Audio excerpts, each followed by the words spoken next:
We are so excited and grateful for Dr. Kelly Lee joining us as part of this Teach Climate Network workshop series. This is now our 6th out of 9 for this year. My name is Seth Spencer, and I'm the Teach Climate Network coordinator. And so hoping to continue to have you folks join us over the rest of the sessions that go through May. But at this time, I'm going to go ahead and turn it over to Dr. Kelly Lee. Thanks, everybody.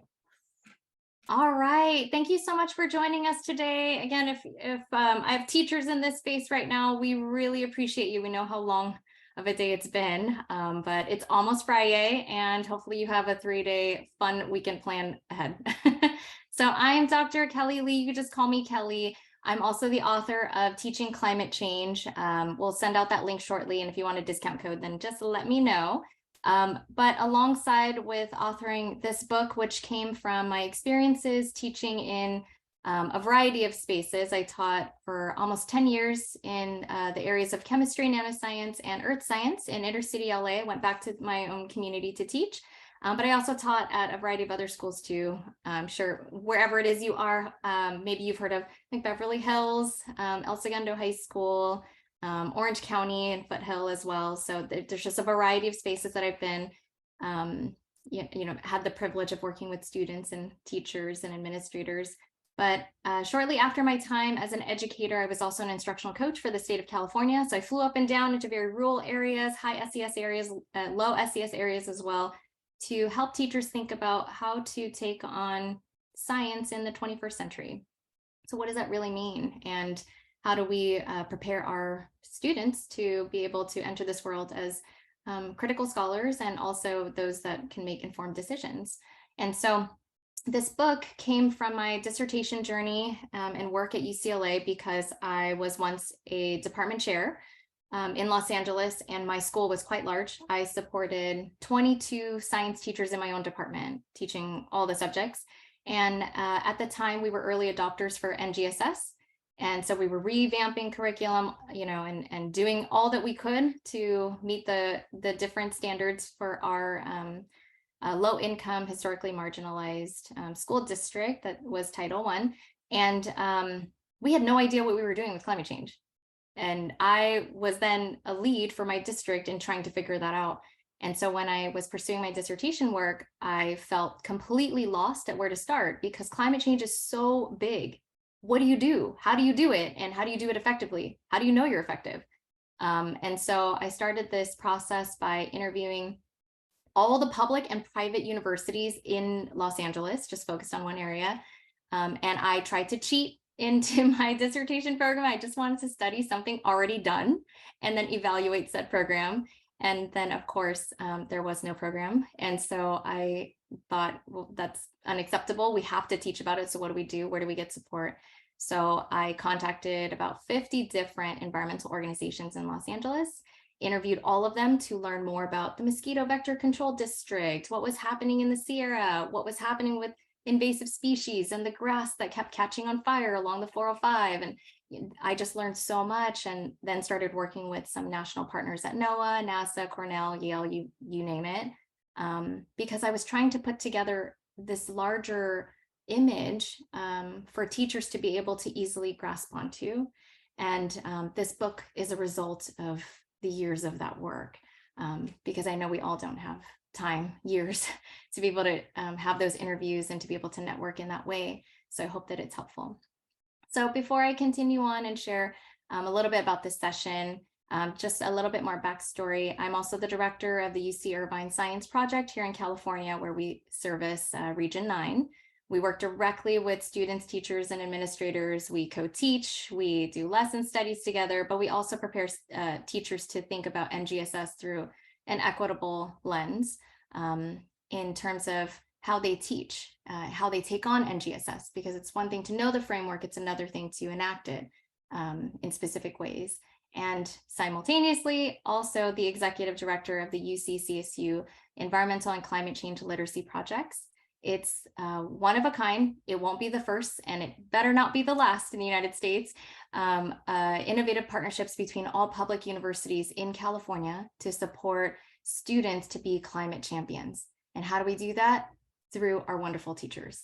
So we have this wonderful opportunity to revamp our teacher preparation programs across the two systems. This is one of the largest university systems for teacher prep, in that we credential almost half of all California teachers, and together 1/8 of all the teachers in America.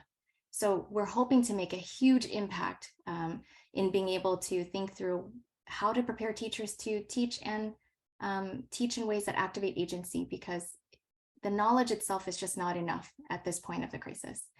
And so thank you so much for joining me today. And I would be remiss if I didn't also honor the original stewards of the land that we are currently occupying.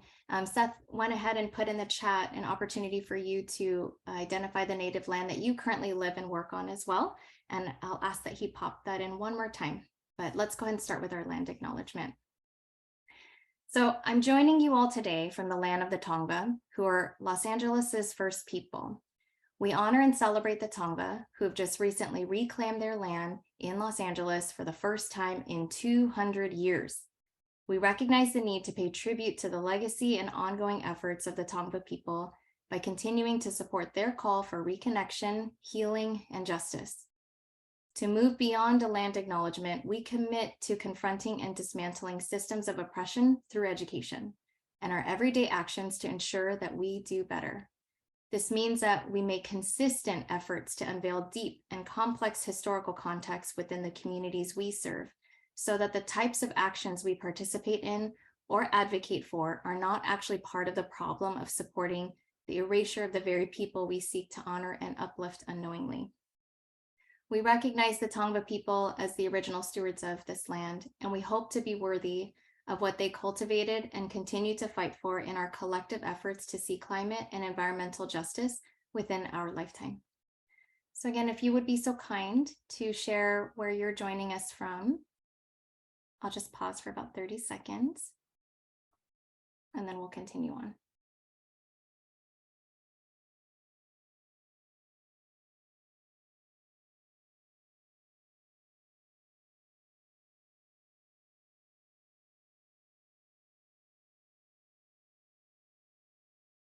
Okay, so please continue to share that information with us in the chat as I continue to advance the slides here. But I'm here to talk to you about teaching climate change for not only sense making with students, but for joy, because I think when we talk about climate change, it's so doom and gloom and stressful. And I don't know, when I see the words climate change, suddenly like anxiety hits me, but also I hear that a lot from our educators and students. And so where can we find joy in helping our students to navigate about climate change? And I wanted to share the many opportunities that I had with my own students in taking this on, and also using it as a vehicle to be able to address the NGSS. So it wasn't just one more thing, but it was the perfect vehicle to thinking about next generation frameworks and pedagogical skills needed to enact those frameworks. Right. So again, thank you so much for joining us today. So I wanted to start off by just kind of painting the landscape, because I can see why we're all stressed out. I mean, yes, the crisis itself on a daily basis, we're seriously being told it's the end of the world. So much so that I think we're numb. And when we think about it that way, how can we then make positive impact as educators in the space with so much power and privilege in the classroom to determine what goes into the curriculum and what is omitted? So I just wanted to at least share what's currently happening and some data to support our thinking and to explain that we're definitely not alone in how we feel. So this map here shows us, the percentage of adults who think climate change will harm them personally. It's pretty blue, right? So national average 47% thinks that it will have a personal impact. But strangely, those same individuals feel that it won't impact them now, but it will definitely impact future generations. So you see the shift in the map, but you're also seeing a potential shift in their thinking. They don't recognize that current events or severe storms or all of the impacts that are a result of those excess emissions that are coming from human activities now, they're not necessarily making those connections to climate change today. But they hear about it enough, and there's a sense of lukewarm urgency that they know something in the future doesn't look so great or won't feel so great for future generations. Super interesting. But at the same time, those same individuals believe that it's the school's responsibility to teach about the causes, consequences, and solutions to climate change, right? They don't think they feel those impacts now, but they also feel it's our responsibility. And if it's our responsibility, and for those of you in a state that has adopted NGSS, and it's a mandated criteria for us to teach about climate change in very specific ways, where is the support needed? So that level of anxiety that you feel, I understand completely, because if it weren't for my dissertation journey, how would I be able to connect and learn about the nuanced approaches for how we should take on climate change? Not every faculty member at every university wants to hear from 500 teachers. They don't have capacity either, but they do want to get the word out about the innovative solutions for coral bleaching or the invasive species in the region, et cetera. So there's got to be a better way to help them to help us, right? So as we're thinking about the current landscape, there's this expectation versus the reality of the situation. So in thinking about and reflecting on your personal experience taking on climate change, right? If you would be so kind to engage with us in the chat, how heavy do you feel the expectations are for you currently versus what you feel might be happening across America? I'm curious. Not your own classroom. You don't have to talk about your own classroom, but just an expectation you feel personally, and then how many teachers, or what percentage, if you could guess, of teachers are actually teaching about climate change today in any way, shape, or form?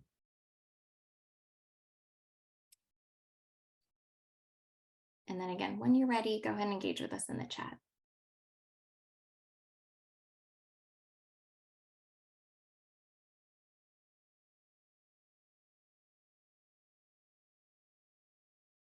Oh, Elizabeth, I hear that. Elizabeth is writing, I have colleagues who would prefer just to avoid it altogether. Yep, I understand why. But I also think it's because there might be some negative feelings about teaching about climate change. So what if we thought about a way to reframe that? What if we could see the opportunities into the future for our students, rather than the doom and gloom, and this is such a heavy topic, and I'm not a counselor, so how do I help them with their social emotional well-being on top of the standards, on top of the tests, you name it. So, right, how do we reframe this story to help us also thrive? Because if you're so anxious and stressed out about teaching this, right, you're going to burn out. Never mind all the other expectations we have as educators. Taking this on alone on a daily basis, learning more about it, it's definitely one that will it will eat at you, and that's the truth. And so how do we support each other? And I can only quote the data as of my research, and I ended my my formal research in 2019, so it wasn't that long ago. But the current statistics for America is that 55% of teachers don't teach about climate change. One more time, 55% of teachers do not teach about climate change. That's a science teacher. And the number one reason that they cite is because they feel it's not directly relevant to what they're teaching.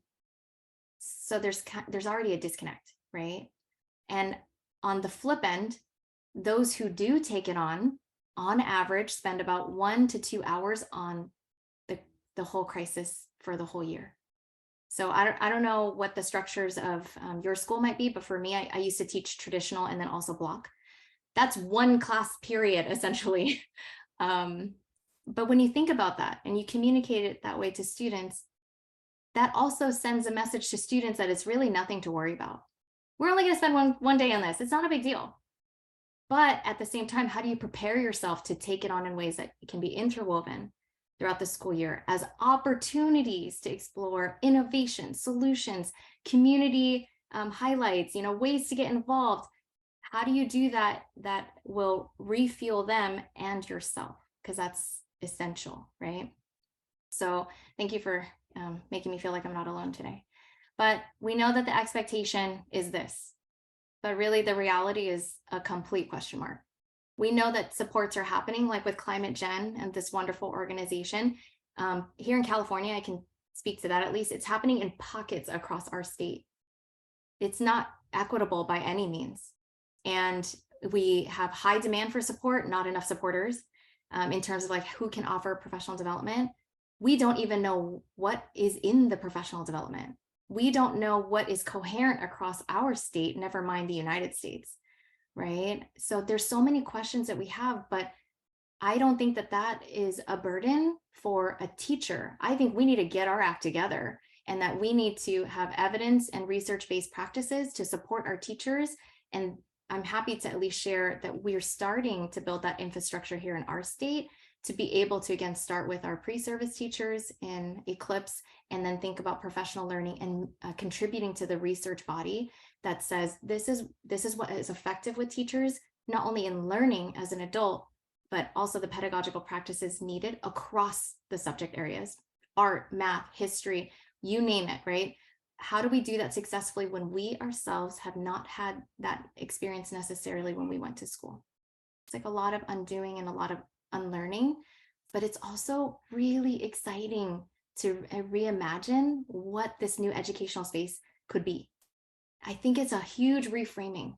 And I'm so grateful that you all joined us today because you had a long day and you could be anywhere doing anything right now, but you're here reimagining with me and sharing information with me and being vulnerable with me in this space. So yeah, it is stressful. I completely understand. And I'm sure many of you, my husband's a high school math teacher in inner city LA now, like going on 16 years. I feel like this is him every day, especially through COVID. So I feel for you all. And again, I cannot express enough the gratitude of the heavy lift that you are pulling, but also want to share that you're not alone in thinking through systemically the changes needed, right? Because that's where we're at now. Beyond individual approaches, we need a systems approach to match the scale needed for the climate crisis. And I put this here, and I keep emphasizing the reimagination and the reframing of the story, but I'm also pretty down to earth in that I recognize it's much harder to reimagine a future where there's innovation and solutions than and easier to close your eyes now and imagine the end of the world. I mean, we can thank all of our movies for that, but that's the point. For our kids, it's the same. It's very doom and gloom. It's very anxiety filled. But how do we get them to, yes, cope with those feelings, acknowledge and sit with those feelings, but simultaneously in suspension, realize there are some opportunities here. There are some real opportunities, especially for me, I'm a first generation student, to break that cycle of poverty with what I can potentially do with education, right? And the new fields that are emerging as a result, but also making sure that it's not a burden for the teacher to catch up.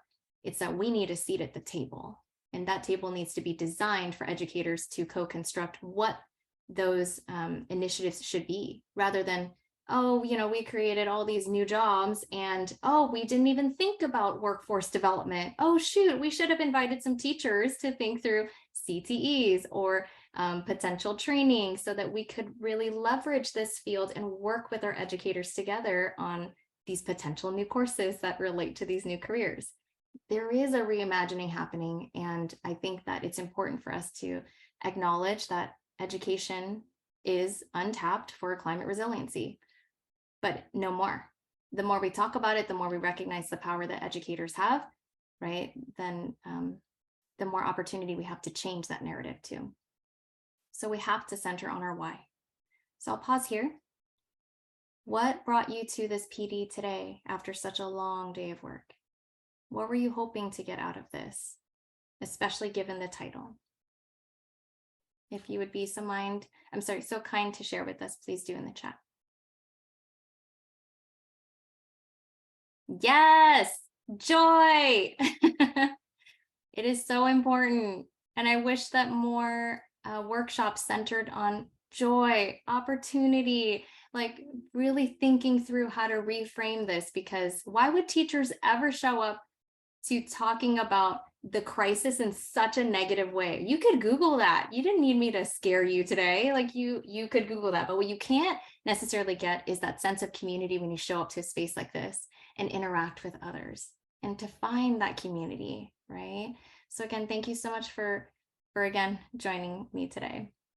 So I say all that to say that for me, it's a moral imperative. I'm so lucky that now, as an educational leader, I get to advocate for educators and students, but I'm always centered on my why, which is due to all of my experiences, right? I shared that I'm a first generation student. My mother was a refugee from the Vietnam War. And as you can see in that image, she works for Boeing. And she is such a superstar. But my mom, when she came here because of the war, didn't have access to education. She only finished the 3rd grade when she came here, but surprisingly, 3rd grade in Vietnam, you learn calculus and so many other skills at that young age. I know, I was shocked too. But it's just a different system altogether. So when she came here, she was a sweatshop worker in LA. The building burned down in the LA riots. And she was a single mom. So she raised the 3 of us on her own, 2 jobs. And she was so fortunate that at that time in this society, they were looking for workers. They just needed anybody who could follow directions. And my mom didn't speak any English, but her older sister came here many years prior and helped her to get a job at a company called Howard Hughes. And they were bought out by Boeing sometime later. But my mom was an electrical technician and has been now with Boeing for almost 30 years. And she trains all of the engineers. I know it's kind of scary, right? But at the same time, so impressive. She trains all the engineers in thinking about how they create and design satellites. I don't know if I'm aging myself, but my mom was part of the team that made the first GPS system called Garmin. It's like the thing you have to carry. Okay, yeah, some of you are nodding and laughing, but yeah, yes. So if you don't know what that is, you're a youngin'. Welcome. But this is my why. My mom sacrificed so much for me and my family so that we could have opportunity here in America. And I'm a first generation student. I have an older sister, but I'm the first in my family to go to high school, graduate from high school, and then also to graduate college. In spite of many teachers in my school telling me that college was not an option, that I should rethink my future because English is my second language. So I was in remedial math, remedial English, etc.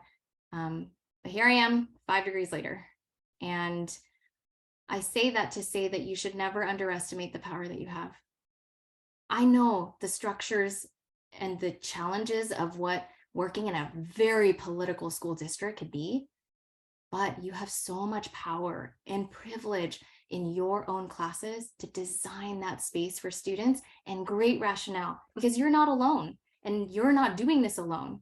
And so having said that, I just wanted to share a little bit about who I am so that you know why I feel in taking on this work, as many of you do, it is a moral imperative. And how did I find ways to refuel?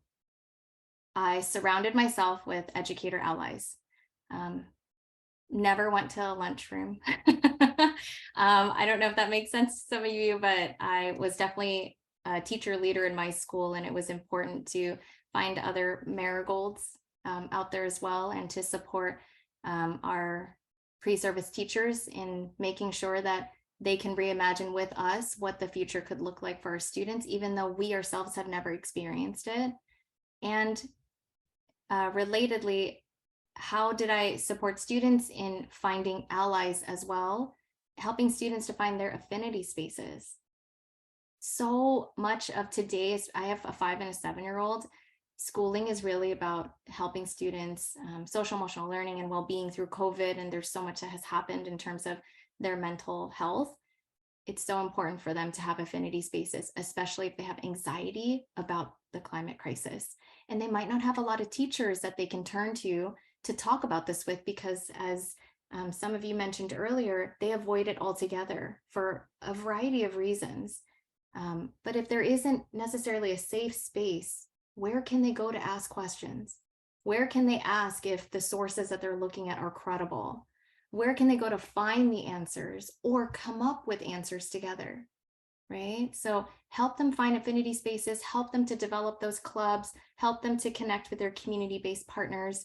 I can't tell you how often, you know, I like I said, I grew up in inner city LA, and then I went back to my own community. I didn't even know what my community members were advocating for in my own community, because my school district was so separate from my community. We didn't even recognize the problems. And I lived and then taught downwind from the local refinery, where the air was often pink, yellow, and then we were told it was just fine. I was also right next to the train tracks and next to major freeways, like the 405. We never talked about that. And therefore, I never thought it was an issue until I stepped out of the community and realized the air was different.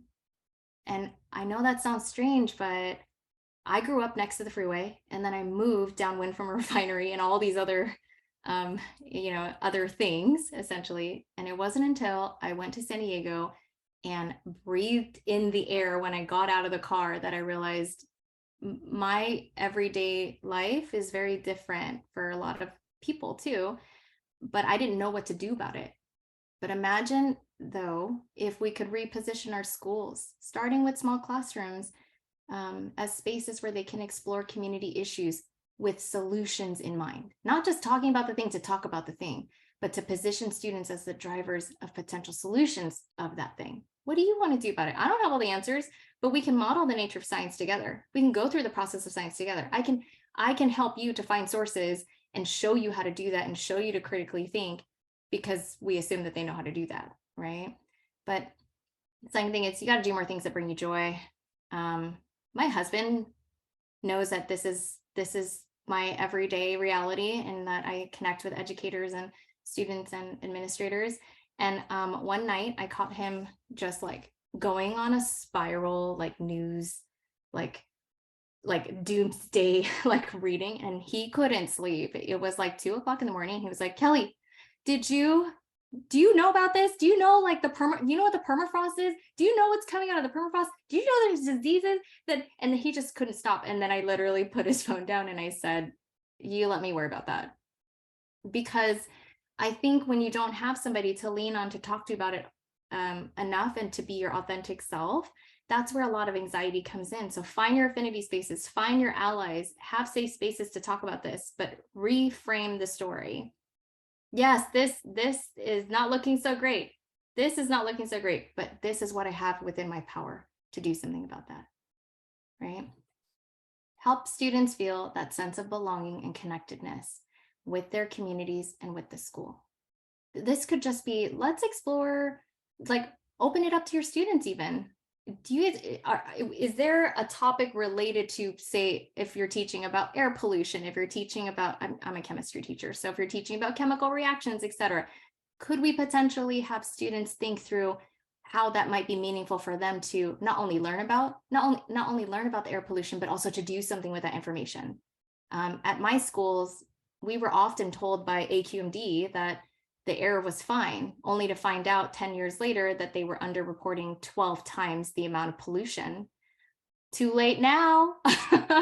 It's already in my system, right? But at the same time, I wish I had more opportunity to ask questions.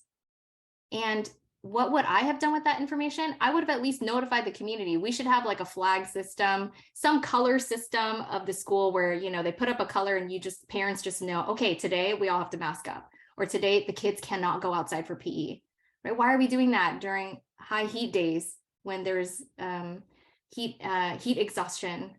That's a huge risk for students when they don't have green spaces. Why are we letting them out when there's high air pollution from wildfires? Like, we need a better way to help our community as well. And those are things I feel that students can find success with. Remind yourself of the difference that you make, and help students recognize their power, because oftentimes they will feel powerless. I'm just one person. One of the quotes I'll share with you later in the Jamboard is one of my favorites. It's small is yes, we're small, but small is all. Because we make up those complex systems that we keep thinking are too hard to change, right? And so students should recognize that in this day and age, there's many different ways to take action, and it's got to be meaningful for them as well. And so I repeat this again, but you're not alone. You're here today. You're here with us. And with our students, we can be humble enough to let them know that we don't have all the answers, but we will help model that process of science for them, with them, right? So that we can build those skills and model that lifelong learning experience together. So if you have some time to reflect, I'm not the only one with answers here, as I recognize all the experts in the room. If you have ways to refuel that you want to share with other educators, please put it in the chat so that we can support each other as well. So let's take about 30 seconds if you want to add another way that you refuel, whether that's just go outside and breathe some air, or like be in the sun, or these are my happy places.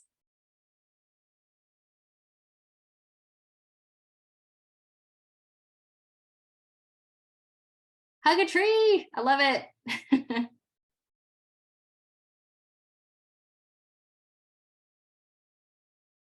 Yeah, gardening, growing vegetables. Oh, Jen, where do you live? Woods. It's like concrete jungle where I am, so we're lucky to have some trees around. Yes, be in awe of nature.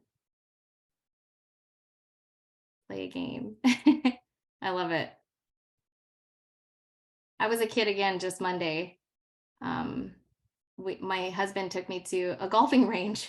I've never golfed before, but it never felt so good to hit a ball so hard. Right way to get the tension out. But yeah, we're kids all over again. Thank you so much for sharing. Thank you so much. Okay, so a couple things I wanted to share with you is, yes, along with my family and that being my major why, these are images of my students. Some of them. 10 years is a long time, but I think many of you can definitely 5 up me there or more. You don't have to age yourself, but these are my wonderful students, and they always found ways to think through community challenges together. I think my first year of teaching in Los Angeles, we experienced involuntary transfers due to political issues at the district. That was the year I was 22 when I taught. I just came right out of college, and I remember when the students looked at me and they were so upset that their teachers were being involuntarily transferred, like teachers who have been there for 15 plus years were being moved for political retaliation. My students, I remember, looked at me straight in the face and said, Ms. Nguyen, can we protest this? And I was like, I can't stop you from walking out the door and doing what you feel is right. And they were so respectful about it. They grabbed all their things. They marched, all of them. We just saw all these students walking down the hallway, marched over to the district office to demand better for their teachers. And that was my first year of teaching. And it had never, it just didn't stop from there. These are wonderful kids that are so driven. They have so much fire in them to make a change. And yes, there were some low moments I had too, where I taught about climate change and my students would look at me and say, why are you telling me this? Like with that face, like, why are you telling me this? What do you expect me to do about this? And I was like, well, how do you, I was a young teacher too. And I remember with this particular individual, I said, how do you feel? And she's like, I'm mad. She's like, I'm mad. I'm pissed. Like, why is this happening? Why are the adults letting this happen? And she was so confused, and she just like went on and on. And I was like, I'm glad you're mad. And she was like, what do you mean? Why, and she was so confused. And I said, I want you to take that energy and I want you to do something about it. I want you to do something about it, because if you didn't know about the situation, you wouldn't be mad and you wouldn't be driven to want to do something about it. So what are we going to do about it? And so we then started brainstorming together school initiatives and thinking about school waste. And at this time, it was kind of illegal to give away school lunch, but then we tried to change those policies together. We thought about the community in different ways. We were thinking about empty plots of land and repurposing them for community spaces. I'm just saying, we can reframe it. We can accept that we don't have all the answers, but we can also explore it with our students, and we can ride that fire with them. Like, honestly, I feel like they're so passionate about this topic and already leading the way. We just need to make space, right, to help propel them forward. So how might you lean into that joy? And this is where I kind of wrap things up. If I can offer anything with the research experiences that I had and teaching experiences that I had, there was an approach that I took once I learned more about research-based practices, and I learned how to describe the approaches I was taking, and I felt more affirmed. Sometimes you think like, oh, I'm taking this action because I have this theory of change and I know it works because I've seen it work. But then you discover that other people have researched about that same pedagogical practice and just give you the words to reaffirm what you're doing is effective. And now you know why. So that was my learning journey. And I just wanted to share one of the approaches that really worked for me and my students, and the trainings that we offer to teachers as well. And this approach includes what's called the socioscientific issues framework. It makes a lot of sense. When you learn more about SSI, is what it's called, you think, okay, that makes a lot of sense for why climate change would be the perfect socioscientific issue. And because it's a socioscientific issue, it's also one of the most ideal topics to help students to learn about critical literacy in science, because they are able to engage in it in a multifaceted way that is so complex that allows for a variety of solutions to be developed over time. So there are three core components to SSI. The first one is design elements. The second is learner experiences. And the last one is all about you, teacher attributes. This is where you need to lean most into joy for how you teach about it, design these experiences, and think about your students, right? So an SSI is essentially just a very complex, open-ended issue that has no straightforward solutions, but that students will come across on a daily basis, with or without you. So they'll see it on billboards, or see it in ads, they'll see it on social media, and they're bombarded with claims and information on a daily basis. And that's what makes it a very complex socioscientific issue. And it says here that for an SSI, it allows for students to feel empowered to act. And actually, with this research, interestingly enough, the more students learn about the depth of the climate crisis and leaning into potentially environmental justice and the ethical dimensions, the more they want to act. And that's what I think drew me into this framework when I was designing for teachers and thinking through what supports we needed, not only to learn and to teach, but teach in ways that allow for action. And I put here that some interesting stats is it's not that teachers don't want this. They need support, they want support, but they also need to be respected in the types of support they receive. Am I happy that you're here after work and potentially unpaid? No. Is that the reality of most PD? Yes. Does that need to change? Absolutely, right? We need a systemic approach if we're going to have scaled impact. So just know, if we don't call out the problem for what it actually is, then we won't ever come up with the right solution. And I just wanted to point out that you're not alone if you're thinking, I really wanted support with this. And turns out many people do. So design elements, this is one of the components of SSI.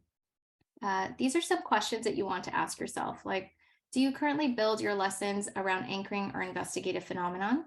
Is it culturally relevant to your students, or is it culturally relevant to you? Could be both, it doesn't have to be one or the other. Are your lessons or units centered around real world issues that directly relate to their lives? And do students engage in meaningful discourse every day? Because students will write the way they speak. And if we're not giving them opportunities to articulate their thoughts and engage in safe argumentation with each other, right, to try out some things, then it's really difficult for them to also develop their writing skills, but also their sense-making skills. So again, these are just a couple of questions to help you lean into design elements that are related to this framework. And so if you're thinking, oh, I do this already, then that's how I felt as well. I thought that's why this framework calls to me, because I've done it, I've tried it, and I've seen how it works with students. Learner experiences, this is all about your students. Do they engage in what's called the nature of science principles? That's in the NGSS framework as well. And how often? Is it like an experience for them where, it's a unit you've developed and then you never get back to it? Or is it consistent so they can see how this works and how complex the approach can be, rather than scientific method where you take 5 steps and you've solved cancer, right? How complex is it, and how can we help students to be more critical in their approaches to mimic the complexity of the 21st century issues we're dealing with today? Do students co-construct knowledge with me every day? Interestingly enough, we held a really big event with one of our aquarium partners in San Francisco, and one of the teachers said, co-constructing knowledge with students, I would have to really think through what I don't know so that we could then learn it together. And I challenged her and I said, what if you just purposely design that experience where you know the answer, but you're helping them, right, to also develop and get to that point and that line of thinking with you, right? Because we're teaching them the skills needed to think in very complex ways. It doesn't mean that we don't know necessarily the direction of the lesson. We might know the direction of lesson, likely we do, but at the same time, can we just make space for them to sense make throughout as they get to that endpoint in our lesson? And then they have to evaluate for themselves how much more knowledge and support they need, right? That metacognitive approach is super important, right? Thinking about your thinking. And do they have opportunities to discuss ethical dimensions related to the science topic? This one's hard. A lot of our science teachers will say, that's definitely where I don't lean into SSI. I'm not sure how to approach it. I don't want to traumatize the kids. There's so many reasons. My social science teachers, colleagues can take that on. They can debate about that part. But just know that if you're taking an intentional approach with SSI, what you want to be mindful of is ensuring that there is a safe space for them to talk about the ethical dimensions. If it's not in your class, where is it? Do you know that it's actually happening? Can it be complementary? That would be a great way to collaborate with another colleague for sure.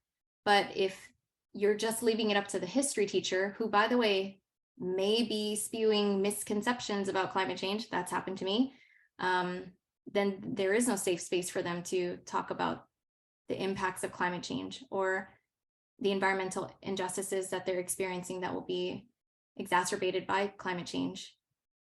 Where do they go? Where do they have these conversations, and even better, conversations that lead to opportunities to develop, innovate, and again, take action on this. So I would just be mindful of number 3. If you're not there yet and you're thinking that's not for me, that I don't think that has a place in a science class, if that's where we are, I would also question who's determining that, and why have we determined that does or doesn't belong in our science class? Is it based on our cultural upbringing and our experiences in a science class? Is it based on some research-based, evidence-driven theory that it doesn't belong? Where are we getting that information from, and why do we feel that way? And I'm just putting questions out there to get us to think, because I know that's a really tough one for teachers. So the last one here is teacher attributes. All about you. Do you feel comfortable teaching about something that you can't predict responses to? And do you have to know everything about the topic to feel comfortable taking it on?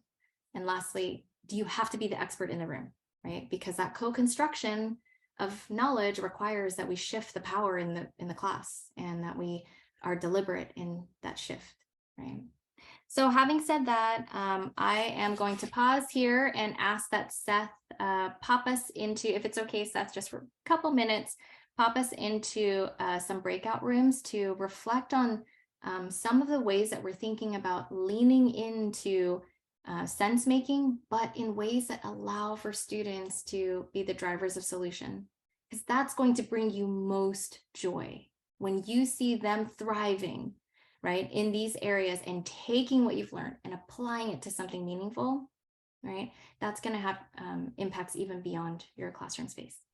So having said that, let's go ahead and jump into a breakout room. And when you do, what you'll see here are some options. We'll put you in A, B, C, D, and there are just some quotes here to help us to think about this very topic.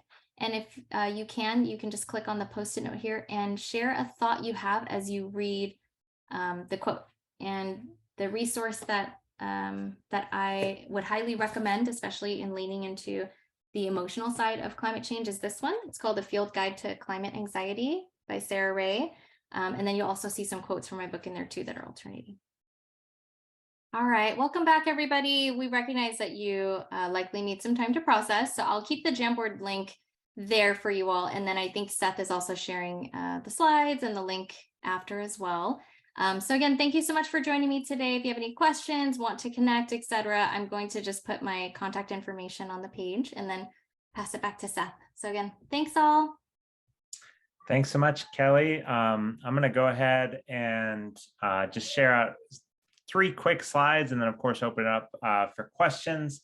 But just want to make sure folks are aware that this is part of our Teach Climate Network workshop series. And if you're not already a member of our Teach Climate Network, definitely would love for you to join. You'll get a link to all of that in a follow-up email.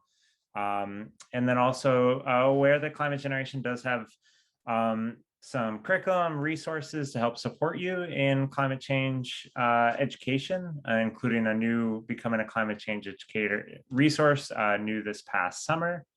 And finally, I just want to make folks aware of our next Teach Climate Network workshop on March 15th, led by Climate Generation's Talk Climate Manager, Cassandra Ceballos, who will be talking about climate change communication and how that relates to education.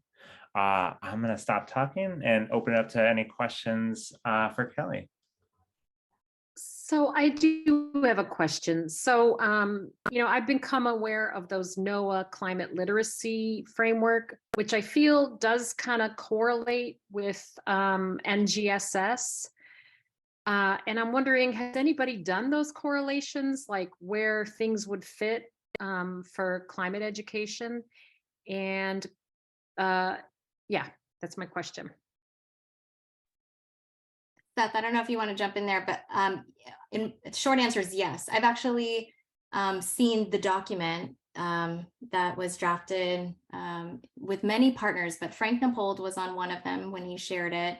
And it does map out exactly which strand of the framework, exactly where and what grade levels and how it could fit in. So yes. I just think that's efficient for teachers who don't need another thing on their plate that's different. Absolutely. Absolutely. Yeah, and I'll try to find that document that Kelly just referred to and share that out as well. But yeah, I'm sure it always looking to be updated, but it does exist out there. And Kelly, I don't know if you can see that question in the chat from Aubrey.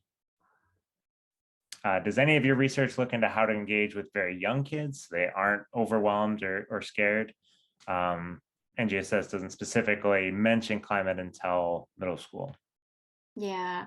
So I mentioned before, I have a 5 and a 7-year-old, and they are definitely little climate warriors now. But we do, at the Science Project, we do develop PK5 opportunities for students to use books to double up on math and English, but using science as the content to tackling this, because we know that with interdisciplinary opportunities for our PK5 teachers, they definitely don't want one more thing. We have to show, right, that it leans in naturally. So I can share a link to that. That's a free outreach program.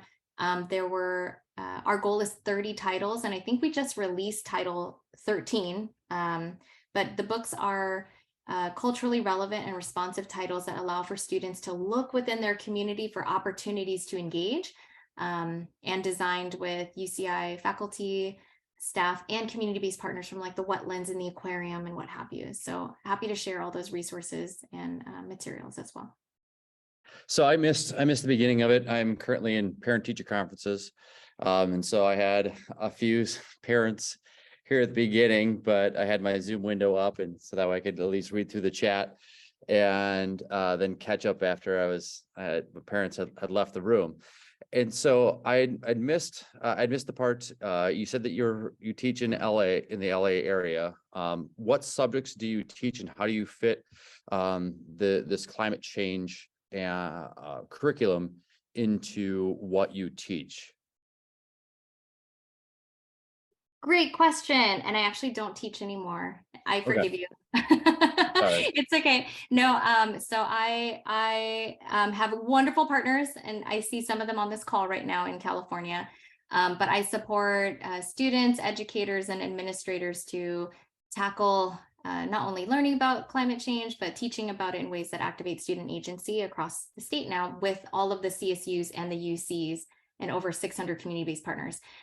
But when I did teach, I went back to my community in Los Angeles, and I taught chemistry, earth science, and a new field called nanoscience, which is an integration of biochem physics strictly for engineering purposes, and applying all that students know across the 3 subjects to design and innovate for 21st century problems. So we were able to help them to work with engineers at local universities and researchers from local universities to learn about like research and development. And our issue was climate change.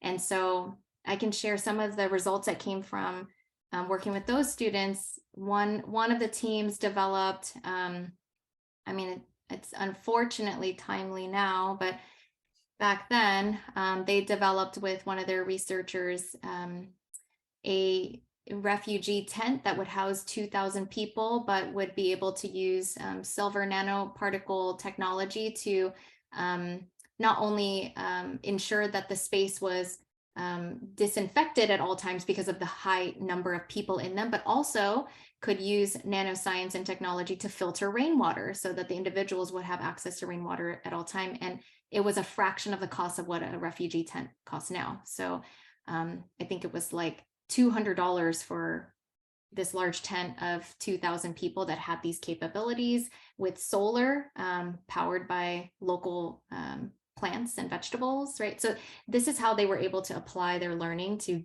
make something, but also think about patenting that work. In chemistry, it was very different. I taught when NGSS came out.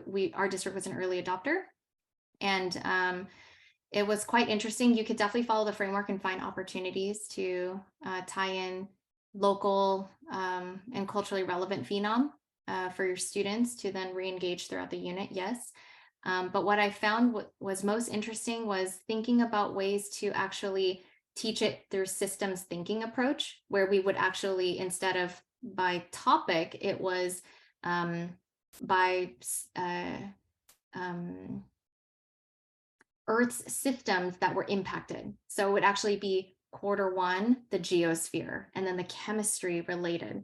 So then I could go into climate change impacts much more easily. And then obviously the biosphere, the hydrosphere, so on and so forth. But what students started to discover is once we went from sphere to sphere, they kept saying, wait, but that ties back to the geosphere. And I thought, yes, that leans into how we're supposed to teach about NGSS very naturally when we're talking about ocean acidification. They're realizing, oh, it's not just the hydrosphere, but that's also the biosphere, and that's also the land, and that's also the atmosphere.